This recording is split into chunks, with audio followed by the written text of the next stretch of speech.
आज का जो बजट था उसका लब्बो लुबाव बिना वक्त गवाए मैं आपसे समझना चाहती हूँ, इस बजट को हम कैसे समझें? क्या ये सबके लिए वाला बजट था?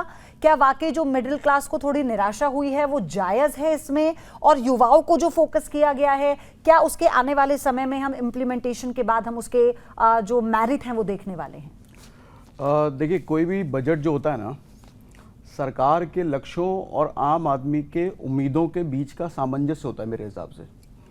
क्योंकि सरकार जब बजट बना रही होती है तो उसको बहुत सारी चीज़ें देखनी है। उसको बिजनेस वाला भी देखना है, सैलरीड पर्सन भी देखना है, वुमेन भी देखना है, सब देखना है। बट एक आम आदमी, जैसे हम एक आम आदमी हैं, तो हम हमेशा ही पहले खुद का सोचेंगे कि मेरे लिए क्या है। और आम आदमी के लिए, जैसे प्री बजट में भी बातें हो रही थी, एक ही सबसे बड़ा मुद्दा था कि टैक्स में क्या, टैक्स में अगर रिबेट मिल रहा है तो मेरे लिए अच्छा, बाकी सब कुछ बुरा। बिल्कुल, एक यही घूम-फिर के सिरे सब कुछ चल रहा था।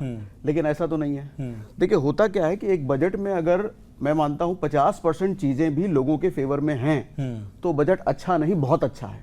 क्योंकि बाकी 50% चीजों का इम्पैक्ट तुरंत नहीं पता चलता। क्योंकि कोई भी बजट एक साल के लिए नहीं आता। बजट आता हर साल जरूर है, लेकिन इम्पैक्ट उसका 3 साल, 4 साल, 5 साल बाद दिखने लग जाता है। बिल्कुल। जैसे एग्जाम्पल के तौर पर मैं बात करूं, जब कभी ईवीज की बात हो रही थी और सोलर्स की बात हो रही थी, लोगों को लगा होगा ये क्या है, इसका हमारा कोई यूज ही नहीं है।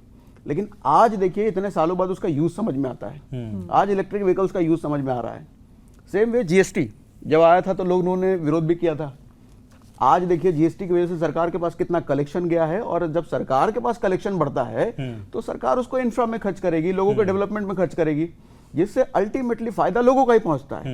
लेकिन वो फायदा लोगों तक पहुंचने में सालों लग गए। बिल्कुल। लेकिन आदमी को तो तुरंत चाहिए। तो इस बजट के बारे में अगर कहें तो ये बजट कुछ जगह पर आपको निराश करेगा, लेकिन मैक्सिमम जगहों पर अच्छा है। अच्छा, कुछ चीज़ों को लेकर सबसे बड़ा सेक्टर ये था एमएसएमई सेक्टर, जिसको सरकार ने बूस्टअप करने की कोशिश की, मुद्रा लोन बढ़ा दिया 20%। एक एक्सपर्ट हमारे साथ कुछ देर पहले थे, वो कह रहे थे कि लेकिन सबसे बड़ी चुनौती ये है कि इसमें जो डिफिकल्टीज हैं, सबको लोन मिलते नहीं, और मिलते भी हैं तो 90% जो रिसर्च पिछली बार थे कि वो स्टार्टअप फेल हो गए। तो ये हम देश के लिए, मिडिल वर्क के लिए या फिर एमएसएमई सेक्टर के लिए बेहतर माने, या कैसे इसको देखें? देखिए, सरकार का काम है पॉलिसी बनाना। अब लोग पॉलिसी के लायक हैं या नहीं हैं, लोग पॉलिसी के लिए क्वालिफाई कर पा रहे नहीं कर पा रहे, ये तो लोगों पर है ना। तो सरकार ने तो पॉलिसी सरकार एक तरफ स्किल्ड भी कर रही है। हाँ, एक तरफ स्किल भी कर रही है। और अगर आप एक चीज देखें, ओवरऑल स्टार्टअप, ओवरऑल कॉर्पोरेट जगत, एम्प्लॉयर और एम्प्लॉय दोनों के पर्सपेक्टिव से हर जगह कुछ ना कुछ डाला गया है।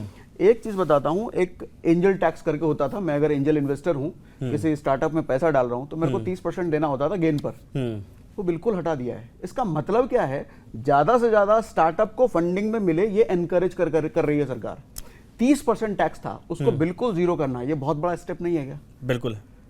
और आप एम्प्लॉइज के लिए देखिए, इंसेंटिव वाली जो बातें आई है, फिर कॉर्पोरेट्स के लिए देखिए, उनकी तरफ से जो और भी कई सारी चीजें आई हैं। तो मतलब हर तरीके से कॉर्पोरेट और स्टार्टअप को, तो मुझे लग रहा है उनके लिए बहुत बूस्ट करने वाले स्टेप्स लिए गए हैं। न्यूज नेशन अब व्हाट्सएप पर खबरों की ताजा अपडेट के लिए न्यूज नेशन के इस क्यूआर कोड को स्कैन करें।